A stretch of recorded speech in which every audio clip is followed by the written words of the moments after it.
In this section, we'll learn how to build common business formulas as well as financial ratios. These formulas will rely on the concepts of math and the order of operations that we learned earlier.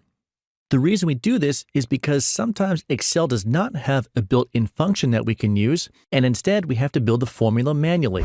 Let's start things off with the accounting equation. This is a fundamental equation as it sets the basis for the company's balance sheet. The formula shows the relationship between a company's assets and the sum of its liabilities and its equity. When it's all said and done, both sides must be equal. Let's see an example. Here we have the formula that reads assets equal liabilities plus equity. Here is our equity amount. Here is our liability amount. And here are the assets. To solve this, we'll add our equity to our liability and compare it to our assets. So when we add these two numbers up, we get 250K. Compare that to our assets of 250K, and it looks like we're all set. Next is net income, also known as profit, or the bottom line. Simply put, are you making money? Yes or no? If the results of the formula are positive, that's good. If they're negative, you might have some trouble. Net income is calculated by subtracting your revenue from your expenses. Let's see a quick example. Here we have our revenue amount, our expenses, and to figure out the net income, we can type an equal sign, click on the revenue amount, type a minus sign, click our expense amount, press enter, and it looks like we're in good shape. Next is the current ratio. In short, the general idea of the current ratio is it shows the financial health of the company. The ratio will give you a measure of the company's ability to meet its short-term debts. Anything between 1.5 and 2 is considered to be a good current ratio. The current ratio is calculated by dividing the current assets by the current liabilities. Let's see a quick example.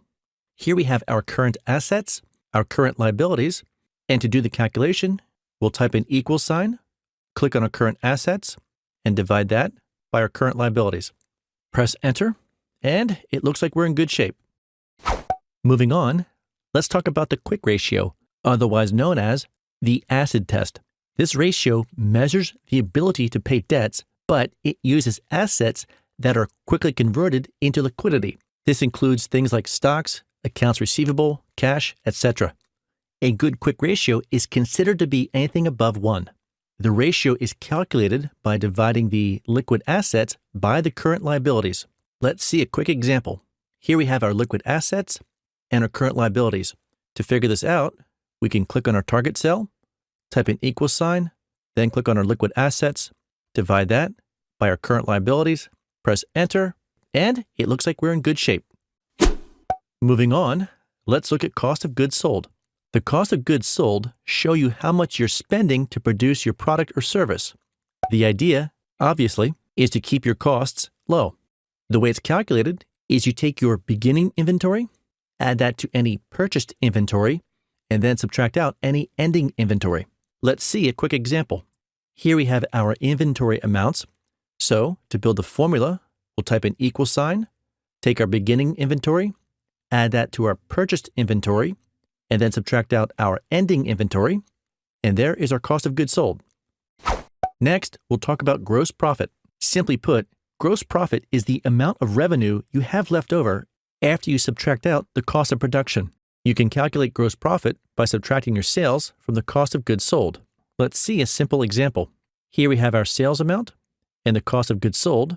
To figure this out, we can click on our target cell, type an equal sign, click on our sales amount, type a minus sign, click on the cost of goods sold, press the enter key, so it appears our gross profit is 120K.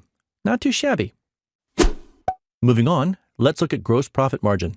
Simply stated, the gross profit margin tells you what the business made after paying its cost of doing business. The calculation is a little funky, but it's nothing we can't handle. The formula is you take your net sales minus your cost of goods, you take that result, divide that by your net sales, and multiply it by 100. The result will be a percentage that shows you the gross profit margin. Let's take a look at our numbers and build the formula. Here we have our cost of goods sold and our net sales, and let's do the formula. We'll start off with an equal sign, then do an open parentheses, click on our net sales, subtract out our cost of goods sold, close those parentheses, then we'll divide that by our net sales, and then multiply the results by 100. And it looks like our profit margin is 52%. Not too bad. Moving on, let's look at the net profit margin. In very general terms, the net profit margin shows you how much each dollar collected has translated into profit. Put another way, it shows the ability to turn income into profit. The net profit margin is calculated by dividing net income by the revenue and then multiplying the results by 100. So in this example, our net income is $500,000, the revenue is $250,000, and we can figure this out by typing an equal sign, do an open parentheses, and then take our net income, divide that by our revenue, close that parentheses, multiply it by 100, and it looks like our net profit margin is 200%. Yeah, we'll take that all day long. Next, let's take a look at break-even. The break-even will show you the amount of sales you need to reach to make a profit. Or, phrased differently, how much do you need to sell to make a profit? The calculation is done by taking your fixed cost and dividing that by the difference between your sales per unit and your variable cost per unit. Let's see an example to clarify that. In this example, our fixed costs are $4,500, our variable cost per unit is $1, and our price per unit is $2.50. Let's figure out our break-even. We'll start off by typing an equal sign, then we'll click our fixed cost, press our divide symbol, do an open parentheses, and then we'll subtract out our sales per unit minus our variable cost per unit, close those parentheses, and it looks like we have to sell 3,000 units just to break even. Moving on, let's take a look at return on investment, or the ROI.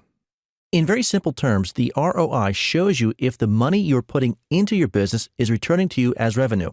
The higher the percentage, the better the investment. The ROI is figured out by first taking the difference between the investment gain and the cost of investment, and then divide that by the cost of investment and multiply the results by 100. So let's say we paid out $10,000 in advertising, we got back $25,000 in revenue, and we want to see our return on investment. We can figure out the return on investment by typing an equal sign, then do an open parentheses, click on the gain, and we'll subtract out our costs, close the parentheses, and divide that by the cost, multiply that by 100, and it looks like our return on investment is 150%. Not too bad. So let's take a look at the customer acquisition cost, or CAC. The customer acquisition cost is how much you have to spend to get a new customer. It's important because it shows how effective your marketing campaigns are. By way of example, here's the cost of our marketing efforts, and here's the number of customers we acquired. To get the acquisition cost, we have to add up our marketing expenses and then divide that by the customers acquired.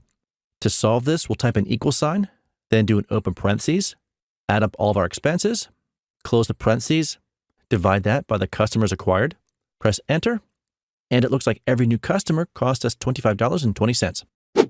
Okay, it is time to wrap this lesson up. So in closing, yes, I completely agree. When it comes to financial modeling or financial accounting, there is a whole field of study and a whole school of thought that you can delve into. The objective of this lesson was twofold. One, to give you a real quick overview of financial ratios. Second, and far more important, to demonstrate how much can be done just by using grade school math along with the order of operations. Put another way, you can accomplish a lot just by using basic math. Hope you've enjoyed this lesson, and I'll see you in the next one.